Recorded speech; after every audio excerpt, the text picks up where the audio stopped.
Hello बच्चों, कैसे हो आप सब लोग? अच्छे होगे ना? तो मैं आ गई हूँ आपको पढ़ाने। तो आज की जो क्लास है वो हमारी है कक्षा 5 की क्लास। कौन सी क्लास है? कक्षा 5 की क्लास है। आपकी जो रिमझिम बुक है हिंदी वाली, उसको पढ़ाने आ रहे हैं। और जो चैप्टर है वो हमारा पहला चैप्टर है। और इसका जो पार्ट 1 है, पार्ट 1 का मतलब आपका चैप्टर थोड़ा लंबा है, जो एक वीडियो में कवर नहीं किया जा सकता। अगर एक वीडियो में कवर भी करते हैं तो ये हमारा काफ़ी लंबा बैठेगा, एक डेढ़ घंटे से कम की वीडियो नहीं बैठेगी। तो इसको 2 पार्ट में करेंगे। तो आज का जो लेसन है उसका नाम तो पहले देख लेते हैं। उसका नाम है राख की रस्सी दुनिया की छत। 2 पार्ट में है ये चैप्टर। तो चलिए इसको शुरू करते हैं, ठीक है ना? तो इसको शुरू करते हैं आपके चैप्टर को। तो यहाँ पे कुछ कलाकृतियाँ दी गई हैं जो अपनी अपनी रंगतें दिखाती हैं। जैसे कि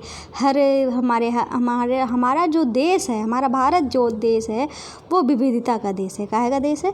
विविधताओं वाला देश है। मतलब यहाँ पे क्या होता है कि अलग अलग तरह से विविधताएं होती हैं। हर प्रदेश की अपनी भाषा, हर प्रदेश के अपने कपड़े, रहन सहन के तरीके, हर चीज़ उनका अलग अलग होता है। उनका नृत्य अलग होता है, हर चीज़ उनकी अलग होती है। तो देख लेते हैं यहाँ पे अपनी अपनी रंगतों में क्या बोला गया है, ठीक है? तो चलिए पढ़ते हैं कि क्या लिखा हुआ है। हाँ, तो यहाँ पे कह रहे हैं कि ये कह रहे हैं कि इस भाग में शामिल की गई रचनाएं ऐसी चीज़ों के बारे में हैं जिन्हें आम तौर पर संस्कृति के अंतर्गत रखा जाता है। संस्कृति शब्द का दायरा बहुत बड़ा है। इसके अंदर विरासत भी शामिल है। अब शायद यहाँ सोचना ज़रूरी है कि विरासत किसे कहते हैं। तो भाई विरासत किसे कहते हैं? तो वो जो विरासत होती है वो क्या होती है? विरासत जो होती है वो ये होती है कि जब हम क्या होता है कि जब हमको कोई पुरानी चीज़ों से मतलब है, जब हमको कोई चीज़ विरासत में मिलती है, मतलब जो हमें चीज़ें पूर्वजों द्वारा दी जाती हैं, तो वही हमारी विरासत होती है। तो क्या होती है? वही हमारी विरासत होती है। तो आगे देखते हैं आगे क्या लिखा हुआ है, ठीक है? तो आगे लिखा हुआ है, तो 1 मिनट। हाँ, तो विरासत क्या होती है? विरासत वो होती है जो हमें क्या होती है, हमको हमारे पूर्वजों द्वारा दी जाती है। वो हम पीढ़ी दर पीढ़ी जो होती है उसे ट्रांसफ़र करते रहते हैं, मतलब आगे उन्हें वो चीज़ देते रहते हैं। फिर यहाँ पे लिखा हुआ है कि अब शायद यह सोचना ज़रूरी है कि अच्छा, ये तो हो गया है विरासत किसे कहते हैं। फिर कह रहे हैं विरासत में उन सब बातों और चीज़ों को शामिल किया जाता है जो हमें अपने पूर्वजों की याद दिलाती है। जैसा कि अभी मैंने बताया, क्या करती हैं? पूर्वजों की याद दिलाती हैं, ठीक है ना?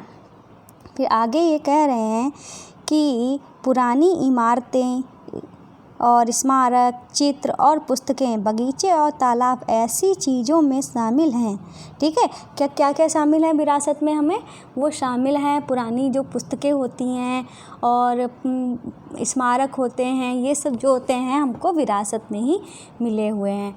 फिर ये कहते हैं कि इस तरह की विरासत को हम अपनी आँखों से देख सकते हैं, लेकिन विरासत के और भी कई रूप हैं जो हमारे जीवन में इतने घुल मिल गए हैं कि अक्सर हम उनके बारे में अलग अलग से नहीं सोचते। मतलब क्या, यानी कुछ जो होते हैं हमारे जीवन में इतने ज़्यादा घुल मिल गए हैं कि हम उनके बारे में सोच ही नहीं पाते कि ये हमारे द्वारा अर्जित की गई है, कि ये हमको विरासत में मिली है, ठीक है? तो आगे लिखते हैं ये कि उदाहरण के लिए आम तौर पर खाना हम रोज़ खाते हैं। विशेष दिनों पे जो पकवान और मिठाइयाँ बनाते हैं या जो कपड़े हम पहनते हैं, ये सब हमारी विरासत का अंग हैं और जो हमारे रोज़ाना के जीवन का अंग बन गए हैं। कि मतलब जो हम खाना, जो पकवान वगैरह जो बनते हैं, मिठाइयाँ वगैरह जो बनती हैं, वो हमको लगता है कि हम ही बना रहे हैं, लेकिन ऐसा नहीं है कि हमारी पीढ़ी ही नहीं बना रही, वो हमको एक विरासत के रूप में मिला है। जैसा कि कहा जाता है कि जो हमारा दीपावली है, दीपावली में क्या होता है, दीपावली में ये होता है कि हम मिठाइयाँ वगैरह बनती हैं और बांटी जाती हैं। ये सब एक विरासत की चीज़ें हैं, ये हमारे पूर्वज करते आ रहे हैं, तो तभी हम ये कर रहे हैं। फिर ये कह रहे हैं कि यदि हम इनमें अपनी भाषा, रीति रिवाज, धार्मिक मान्यताओं और जीवन शैली को जोड़ लें तो ये सारी बातें मिलकर हमारी संस्कृति कहलाती है।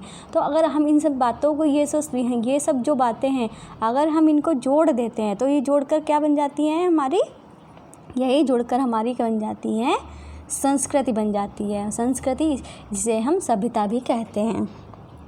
ठीक है। फिर ये कह रहे हैं पाठ्य पुस्तक के इस भाग में शामिल रचनाएं संस्कृति के कुछ विशेष पहलुओं को उभारती हैं। क्या करती हैं?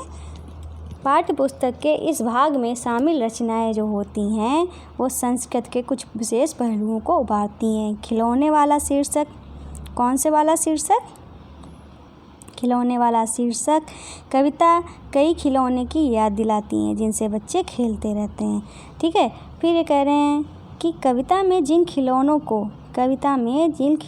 का जिक्र किया आया है उनमें से कुछ खिलौने मशीनों से बनाए जाते हैं, लेकिन कुछ ऐसे भी होते हैं जो बाज़ार में मिलते हैं और मिट्टी, कपड़े, लकड़ी से बनाए जाते हैं। किससे बनाए जाते हैं? कपड़े, मिट्टी और लकड़ी से बनाए जाते हैं। ठीक है। वो मशीनों से नहीं बनाए जा सकते हैं। ये जो इन खिलौनों को हाथ से बनाया जाता है, कैसे बनाया जाता है?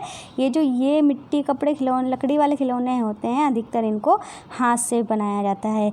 इस तरह के पारंपरिक खिलौने भारत के विभिन्न प्रदेशों में अलग रूप में बनाए जाते हैं, मतलब अलग अलग प्रदेशों में अलग अलग रूप में बनाए जाते हैं। ठीक है। फिर ये कह रहे थे हमारे देश में, कहाँ? हमारे देश के हर हिस्से में मिट्टी या कपड़े की गुड़िया बनाने का रिवाज रहा है।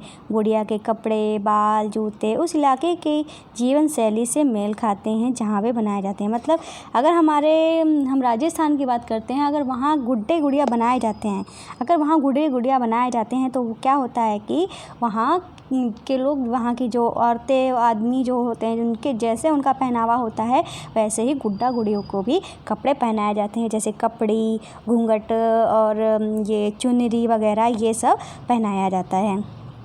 इस दृष्टिकोण से गुड़िया की आकृति और उनकी वेशभूषा में पाई जाने वाली अलग अलग तरह की सुंदरता को हम भारत की सांस्कृतिक विविधता का एक अच्छा उदाहरण का प्रतीक मान सकते हैं। ठीक है।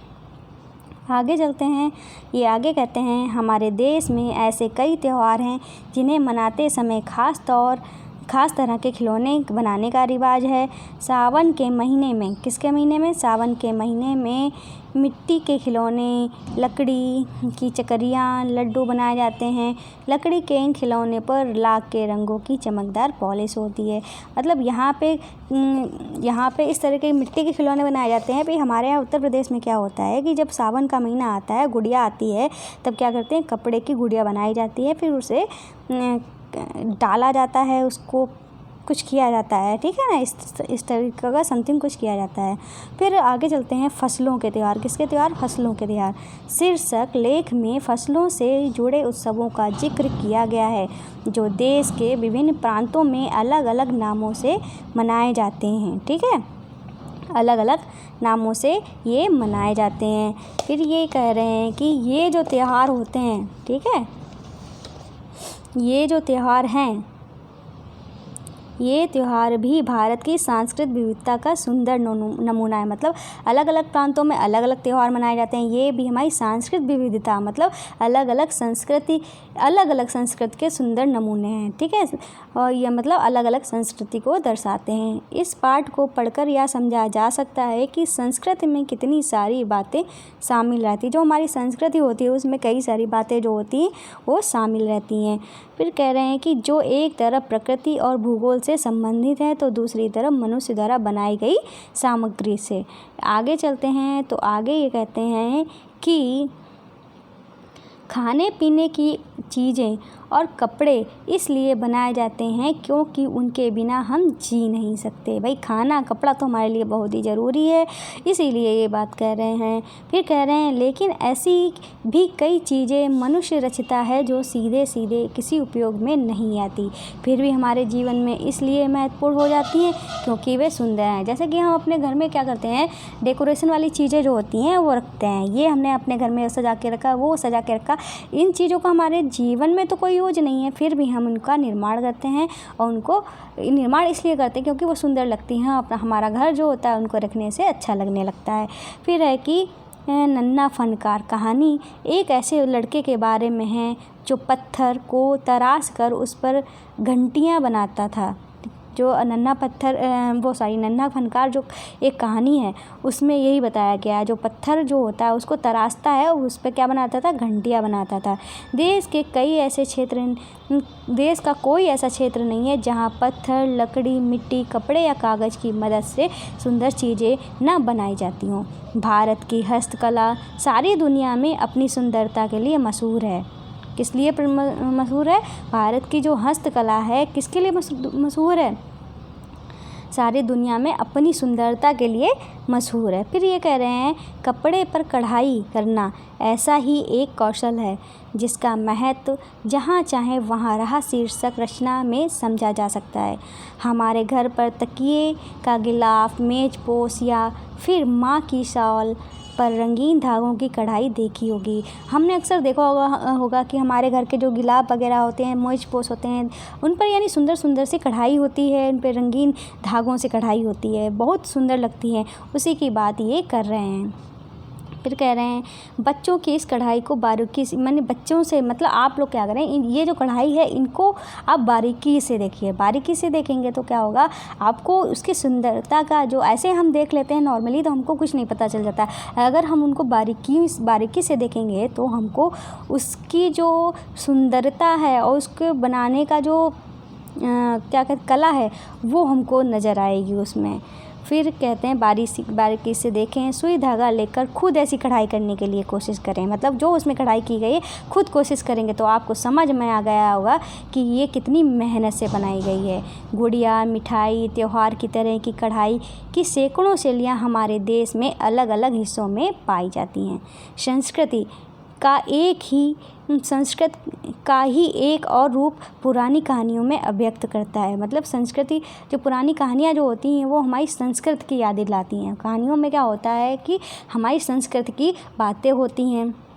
जो कहानियाँ सैकड़ों वर्षों से चली आ रही हैं उन्हें लोक कथा कहते हैं। मतलब जो कहानियाँ सैकड़ों वर्षों से सुनाई जा रही हैं उन्हें हम क्या कहते हैं, लोक कथा कहते हैं। ये कहानियाँ आज हमें किताबों में पढ़ने को मिलती हैं, लेकिन पुराने समय से लेकर आज तक ये लोगों की स्मृति में ही जीवित रही हैं और पीढ़ी दर पीढ़ी मौखिक रूप से सुनाई जा रही हैं।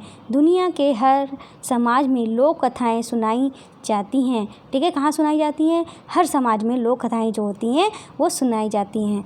हमारे इसमें से कुछ कहानियाँ मिलती जुलती होती हैं, लेकिन हर जगह की लोक कथा अपना कुछ अलग रूप लिए होती है। जैसे राख की रस्सी जो है, हमारा जो चैप्टर का नाम है राख की रस्सी, कहानी शीर्षक जो है तिब्बत की लोक कथा है। कहाँ की लोक कथा है? तिब्बत की लोक कथा है, जो हमें वहाँ के समाज की एक झलक देती है। हम यदि अपने आसपास के इलाकों की लोक कथाएँ पढ़ें या किसी बड़े बूढ़े से सुने तो उस कहानी में भी समाज, संस्कृति और इतिहास के बारे में बहुत सारी बातें जो हैं वो हम जान जाएंगे। तो भाई ये जो कहानी के बारे में जो था वो बताया गया है। तो अब हमारा जो पहला चैप्टर है राख की रस्सी, जो हमारा मेन चैप्टर है वो शुरू होता है यहाँ से। ठीक है, और ये जो हमारी वीडियो है पहले चैप्टर की 2 पार्ट में पूरी होगी, क्योंकि इसके 2 पार्ट है और चैप्टर आपका लंबा है, एक वीडियो में कवर नहीं हो पाएगा। तो चलिए शुरू करते हैं हमारा यहाँ से। ये तिब्बत की लोक कथा है। ठीक है, लोनपो गार तिब्बत के 32वें राजा सोन गवसेन गाम्पो के मंत्री थे। कौन? लोनपो गार तिब्बत के जो 32वें राजा थे। कौन? सोन गवसेन गाम्पो के मंत्री थे। वे अपनी चालाकी और हाजिर जवाबी के लिए दूर दूर तक मशहूर थे। क्यों मशहूर थे? क्योंकि वो बहुत ही बुद्धिमान, कह लो इनको, चालाक थे, हाजिर जवाबी थी उनके अंदर। तो मतलब आप समझ सकते हो वो बहुत ही ज़्यादा बुद्धिमान थे, इसलिए वो मशहूर थे। कोई उनके सामने टिकता नहीं था। चैन से ज़िंदगी चल रही थी, मगर जब से उनका बेटा बड़ा हुआ था उनके लिए चिंता का विषय बना हुआ था। कारण यह था कि वह बहुत भोला था। क्या था? उनका जो बेटा था बहुत ही ज़्यादा भोला था। होशियारी उसे छूकर नहीं गई थी, मतलब उसे होशियारी नहीं आती थी। बहुत ही ज़्यादा भोला था, मतलब उसे होशियारी जो थी वो नहीं आती थी। जो लोनपो गार्ड थे उन्होंने सोचा मेरा बेटा बहुत सीधा साधा है, मेरे बाद इसका काम कैसे चलेगा। मतलब वो एक बाप था तो अपने बेटे के बारे में तो बिल्कुल ही सोचेगा ना। तो वो सोचता था मैं तो इतना होशियार हूँ, मेरा बेटा जो है बहुत ही सीधा साधा है, कैसे इसका काम चलेगा आगे। एक दिन लोनपो गार्ड ने अपने बेटे को 100 भेड़ें देते हुए क्या कहा 100 भेड़ जो होती हैं वो भेड़ देते हुए कहा, तुम उन्हें लेकर शहर जाओ, मगर इन्हें मारना या बेचना नहीं। मतलब ये जो भेड़ हैं 100 भेड़ें हैं, इन्हें लेकर गांव जाओ, पर इनको मारना और बेचना नहीं है तुम्हें, इन्हें वापस लाना 100 जौ बोरे के साथ। मतलब ये कह रहे हैं ये तुम इन्हें भेड़ जो हैं इनको, ये 100 जो भेड़ हैं तुम्हें इन्हें मारना भी नहीं है और बेचना भी नहीं है, और पर तुम्हें इनको वापस भी लाना है। कैसे लाना है? 100 जौ बोरों के साथ। मतलब उन्होंने रुपए नहीं दिए हैं, कहा है कि इनको लेके जाओ, साथ में तुम्हें 100 जौ के जो बोरे होते हैं उनको लेके आना है, वरना मैं तुम्हें घर में नहीं घुसने दूँगा। इसके बाद उन्होंने बेटे को शहर की तरफ रवाना कर दिया, मतलब उन्होंने शहर में भेज दिया। फिर क्या होता है कि उन्होंने लोनपो गार्ड का बेटा शहर पहुंच गया, मगर उतने बोरे जौ खरीदने के लिए उसके पास रुपए कहाँ थे। मतलब उन्होंने रुपए तो दिए नहीं थे और कह दिया था कि जौ खरीद कर लाओ। वह इस समस्या पर सोचने विचारने के लिए सड़क किनारे बैठ गया। क्या करने लगा? सड़क के किनारे बैठ गया और सोचने लगा कि मैं क्या करूँगा, जब मेरे पास पैसे ही नहीं हैं तो मैं 100 जौ के बोरे कहाँ से खरीदूँगा। मगर कोई हल उसकी समझ में नहीं आ रहा था। वह बहुत दुखी था। तभी एक लड़की उसके सामने आ खड़ी हुई। क्या बात है, तुम इतने दुखी क्यों हो? लोनपो गार्ड के बेटे ने अपना हाल कह दिया। क्या हुआ कि वो तभी एक लड़की आ गई, उसके सामने खड़ी हो गई और उसको देख के बोला, तुम इतने दुखी क्यों हो, क्या बात हुई है बताओ। उस लड़की ने उससे कहा। तो लोनपो गार्ड के जो बेटा थे उन्होंने अपना हाल कह सुनाया, मतलब उस लड़की को अपनी सारी बात बता दी। इसमें इतना दुखी होने की कोई बात नहीं, मैं इसका हल निकाल देती हूँ। ये किसने कहा? लड़की ने कहा। लड़की ने कहा इसमें इतनी दुखी होने की बात नहीं है, मैं तुम्हें हल निकाल के देती हूँ। इतना कहकर लड़की ने भेड़ों के क्या किए? इतना कहकर लड़की ने भेड़ों के बाल उतारे। क्या किए? बाल उतारे और उन्हें बाज़ार में बेच दिया। क्या किया? भेड़ जो होते हैं उन भेड़ से हमें क्या मिलता है? ऊन मिलती है ना। तो भेड़ों के जो बाल थे बड़े बड़े उन्हें काट दिए। ठीक है, आप देख सकते हैं ना यहाँ पे ये जो भेड़ थे इनके ये इसके बाल निकाल दिए और उन्हें बाज़ार में क्या किया? बेच दिया। फिर क्या हुआ कि जो रुपए मिले उनसे जौ के 100 बोरे खरीद कर उसे घर वापस भेज दिया। ठीक है, लोनपो गार्ड के बेटे को लगा कि उसके पिता बहुत खुश होंगे। लोनपो गार्ड जो था उसके बेटे को लगा कि जो पिताजी हैं वो खुश होंगे, क्योंकि मैं 100 वापस भी भेड़ भी लेके आ गया और 100 जौ के बोरे भी लेके आ गया। मगर उसकी आप बीती पर उन्होंने ध्यान नहीं दिया। क्या नहीं दिया? उन्होंने आप बीती पर ध्यान नहीं दिया। ठीक है, फिर क्या हुआ कि वे उठकर कमरे से बाहर चले गए। दूसरे दिन उन्होंने अपने बेटे को बुलाकर कहा, पिछली बार भेड़ों के बाल उतारकर बेचना मुझे ज़रा भी पसंद नहीं आया। उन्होंने कहा पिछली बार तो तुमने क्या किया था, भेड़ जो थी उनके बाल निकाल कर तुमने बेच दिए, लेकिन ये बात मुझे अच्छी नहीं लगी है। अब तुम दोबारा उन्हीं भेड़ों को लेकर जाओ और उनके साथ जौ के 100 बोरे लेकर लौटना। मतलब अब तुम्हें भेड़ फिर से लेकर जाओ, अब इस बार भी तुम्हें भेड़ भी वापस लानी है और 100 जौ के बोरे भी लाने हैं। ठीक है, ये बोला। फिर क्या हुआ कि हाँ अब सही है ना, दिख रहा है आपको? ठीक, तो क्या होता है कि एक बार फिर निराश लोनपो गार का बेटा शहर में उसी जगह बैठ गया, जहाँ बैठा था वहीं जाके बैठ गया जाके। ना जाने क्यों उसे यकीन था कि वह लड़की उसकी मदद के लिए ज़रूर आएगी। क्या हुआ कि उसको पता नहीं, उसे लग रहा होगा पिछली बार तो वो लड़की मेरी मदद करने आ गई थी, वो सोच रहा था शायद इस बार भी वही लड़की मेरी मदद करने आ जाएगी, तो वो उसी जगह जाकर बैठ गया। और हुआ भी कुछ ऐसा ही कि वह लड़की आई, वो लड़की वहाँ पे आई। उसने अपनी मुश्किल कह सुनाई। फिर से उसने अपनी सारी बातें उस लड़की को बता दी। अब तो बिना जौ के 100 बोरे के मेरे पिता मुझे घर में नहीं घुसने देंगे। क्या कहा? क्योंकि अब तो बिना जौ के 100 बोरों के मुझे मेरे पिता जो हैं मुझे घर में घुसने नहीं देंगे। लड़की सोचकर बोली, एक तरीका है। लड़की ने क्या कहा? एक तरीका है। उसने भेड़ों के सींग काट लिए, जो भेड़ जो थी उनके सींग काट लिए। उन्होंने बेचकर जो रुपए मिले 100 जौ के बोरे खरीदे। क्या किए? उनसे जो सींग थे भेड़ के उसको काट लिए और उसको बेच के 100 जौ के बोरे खरीदे। बोरे लोनपो गार के बेटे को सौंपकर लड़की ने उसे घर भेज दिया। क्या किया? लड़की ने उसे घर भेज दिया। ठीक है। फिर इस बार क्या हुआ? भेड़ें और जौ के बोरे पिता के हवाले करते हुए लोनपो गार का बेटा खुश था। वो सोच रहा था कि इस बार भी मैं मतलब बोरे भी ले आया और भेड़ भी वापस ले आया। उसे बिजी भाव से अपनी सारी कहानी कह सुनाई। उसने अपनी सारी जो बात थी अपने पिता को कह दी। सुनकर लोनपो गार बोले, उस लड़की से कहो कि हमें 9 हाथ लंबी राख की रस्सी बना कर दे।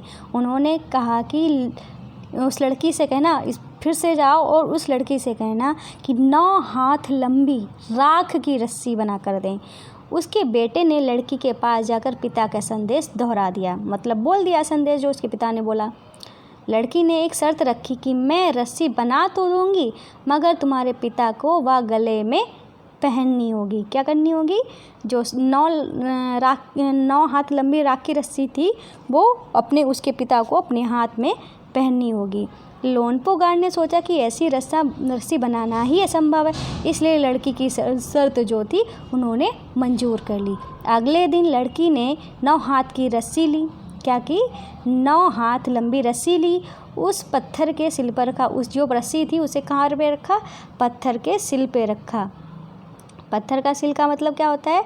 जो पत्थर होता है, ठीक है, जो पत्थर होता है उसकी जिस पे वो करते हैं पीसते वगैरह हैं, ठीक है, सिलबट्टा, तो उसी की बात हो रही है। सिल पर क्या रख के? सिल पर रख कर रस्सी को जला दिया। रस्सी जल गई मगर रस्सी के आकार की राख बन गई। मतलब जो रस्सी थी वो तो जल गई पर क्या हुआ कि रस्सी के आकार के, अगर हम देखो, आपको अगर ध्यान होगा, आपने अगर किया भी होगा, करना नहीं पर अगर आपने देखा भी होगा तो जो चीज़ जैसी होती है उसको वैसे ही जलाते हैं तो उसी आकार में जल जाती है। चाहे वहाँ अगर हम उसको उठाने की कोशिश करें तो वो राख तो होती है तो वो टूट फूट जाती है, ठीक है। फिर क्या हुआ? वो राख बच गई। इसे वह सिल समेत लोनपो गार के पास ले गई और उसे पहनने के लिए कहा, ठीक है। मतलब वही सिल समेत वो जो रस्सी थी उसको वो कहाँ ले गई? लोनपो गार जो थे उनके पास ले गई। और लोनपो गार रस्सी देखकर जो चकित हो गया, मतलब उन्होंने रस्सी देख ली जली हुई, ठीक है, राख वाली रस्सी उन्होंने देख ली और वो चकित हो गए, मतलब अचंभे में पड़ गए। वे जानते थे कि राख की रस्सी को गले में पहनना तो दूर, उसे उठाना भी मुश्किल है। जैसा कि मैंने अभी बताया, अगर राख की कोई चीज़ होती है हम उसको उठा नहीं सकते, वो टूट फूट जाएगी, हाथ लगाते ही वह टूट जाएगी। लड़की की समझदारी के सामने उनकी अपनी चालाकी धरी रह गई, मतलब लड़की जो थी उनसे जीत गई और उनकी जो चालाकी थी धरी की धरी रह गई। फिर बिना वक्त गवाए लोनपो गार ने अपने बेटे की शादी का प्रस्ताव लड़की के सामने रख दिया। धूमधाम से दोनों की शादी जो थी वो कर दी गई। मतलब वो जो लड़की थी लोनपो गार की कौन बन गई? बहू बन गई है। आप देख सकते हैं तिब्बत के ड्रेस वगैरह दिखाई गई है, वहाँ पे भेड़ वगैरह दिखाई गई हैं, तो इस तरीके से शादी हो गई। तो इस तरीके का इसका जो एक पार्ट है वो कंप्लीट हो गया है और इसका जो दूसरा पार्ट है, ठीक है, इसका जो दूसरा पार्ट है वो हम कराएंगे आपको कल कराएंगे, ठीक है ना। तो वीडियो को ज़्यादा लंबा नहीं कर सकते हैं, वैसे भी आधा घंटे की वीडियो हो गई है। तो चलिए फिर आपको बता देते हैं, आप जब प्लेलिस्ट में जाएंगे हमारे चैनल के जोजेस स्टडी के प्लेलिस्ट में जाएंगे तो आपको अपनी क्लासेस की और सारे सब्जेक्ट मतलब क्लासेस की चैप्टर वाइज सारी क्लासेस मिल जाएंगी। अगर आप देखने में इंटरेस्टेड हैं तो प्लेलिस्ट में जाकर देख लेना। और आप जब चैनल पे जाएंगे तो आपको हमारे बाकी के चैनल जैसे कि जोजस किड्स मस्ती, जोजस क्राफ्ट ज्वेलरी और जोजस क्राफ्ट तीनों चैनल हैं, इनको सब्सक्राइब करना है, ठीक है।